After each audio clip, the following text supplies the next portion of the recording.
Welcome to sports, everyone. Our Friday night staple is back, and I'm joined, as usual, by the man, Damien Bartonek, who's here to help break down this weekend's divisional playoff matches. But before we do that, it's only right that we start with the news coming out of Dallas that the Cowboys are bringing back head coach Mike McCarthy for the 2024 season, a move that shocked many. Damien, what are your thoughts about the Cowboys retaining him? Well, as a Commanders fan, I think it's a great idea, right? But as a football fan, though, I think we were both shocked. I'm not going to show your hand entirely, but I think we were both shocked, and rightfully so. Felt like this was a make-or-break year for the Cowboys, and especially Mike McCarthy. I know they've won 36 games in the last 3 years, which is very impressive. But overall, I think what this has shown is he as a coach, and I think some of the personnel, but he as a coach in particular, is not good enough to maybe push you over the hump and win a Super Bowl. I thought the Cowboys would get rid of him. I thought this would be the final straw for Jerry Jones. I mean, this was such a monumental defeat. It was so stunning that they just got it handed to them in their own stadium. I thought this was going to be like a Marty Schottenheimer deal, where Marty Schottenheimer, when he was coaching the Chargers, his last 3 seasons, in 2004 they were 12-4, in 2005 they were 9-7, and then in 2006 they were 14-2. And they got rid of him after a 14-2 season when they lost a playoff game.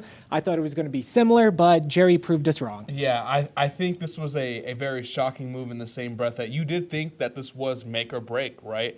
And I guess Jerry Jones doesn't believe that, right? But let's go ahead and move on to another team in Texas, the Houston Texans. They're going to be traveling to M&T Bank Stadium. They're going to be taking on the NFL's best regular season team, Burt, the Baltimore Ravens. Burt, I need to hear what you're thinking about this. We know I love C.J. Stroud, but tell me what you're thinking. You've been on the C.J. Stroud train all year. I joined about halfway through the season. I think the Texans can keep this close. Any given Sunday, anything can happen. I think that this is Baltimore's game to lose. But look, the Texans have a lot of momentum. They're coming off of that big wild card victory, 45-14 against the Browns. Now, I think in order for Houston to keep this close, keep Lamar Jackson and that offense off the field. C.J. Stroud, not only do you want to see touchdown passes, not only do you want to see yards in the stats at the end of the game, but also make smart plays. Hit the open guy when he's there, convert third downs, and keep the Baltimore offense off the field. Oh, absolutely. It's all about that, just playing complementary football, not doing too much. And that's something that C.J. Stroud has done very well all season long, is take what the defense gives him and be patient, baby. Just be patient. I'm excited to see this. I think defensively it's going to be a great matchup between Mike McDonald, my guy, and D'Amico Ryans. Burt, I cannot wait for that one. Absolutely. And then right here on Fox, we have the Green Bay Packers taking on the San Francisco 49ers. Your other boy, Jordan Love, in the Pack with a huge win last weekend, as we alluded to at Jerry World. Do you think the Packers can hang with the 49ers? Do you think the Packers can win this game? I think they can hang, and I think they can win. Now, we'll discuss later whether I think they will, but I think they can because these two teams, San Francisco and Green Bay, they can put up points. We just saw them put up 48 against a top 5 defense statistically last week, and they're playing San Francisco, which is another very good defense. But like we talked about, Jordan Love last week had probably, I have more fingers on one hand than bad throws he made last week, Burt. And he's special. I mean, he really is. I was talking to a few weeks ago to you, and I was telling you he's been playing top 10 football all season. It's just that he started off really slow, So I think it's going to be one heck of a game, and I think they can hang, and maybe, who knows, maybe they'll win.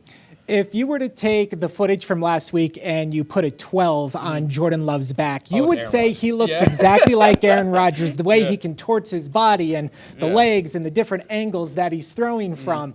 A lot of times we talk about how a bye week can hurt a team. I feel like the Ravens are fine with the bye week.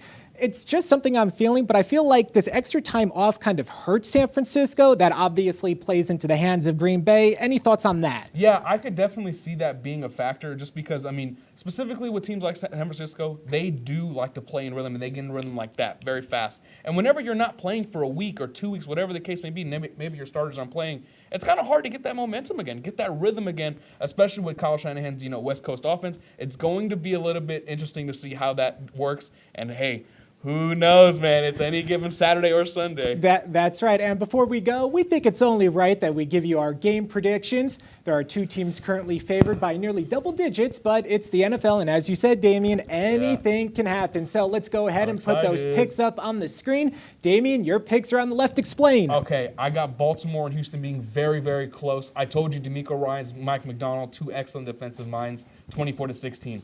Then I have the Green Bay. Oh, that's so funny. The That's Green so Bay fun. Packers. Yeah, I didn't even look at your picks. Yeah, the Green Bay Packers, 27 to San Francisco 30. I think it's going to be one heck of a game. I think both offenses can score, like I mentioned. Detroit and Tampa Bay, I don't think it's going to be very close. I'm sorry. Dan Campbell is a dog. I love what he does, and I respect Baker Mayfield's season. I just don't think they have enough for Detroit. And lastly, I know, Burt, I said Buffalo's going to go to the Super Bowl, but you got to change your mind whenever you look at the new information. I got Kansas City. I guess my picks aren't very exciting. They're all the home teams, but I chose the Bills and the 49ers to go to the Super Bowl, so I guess I got to kind of keep that alive. You are varying from your game plan. Yeah, I had to make an adjustment. Hey, call an audible, Damien. And that'll do it for sports. We'll be back with some more news.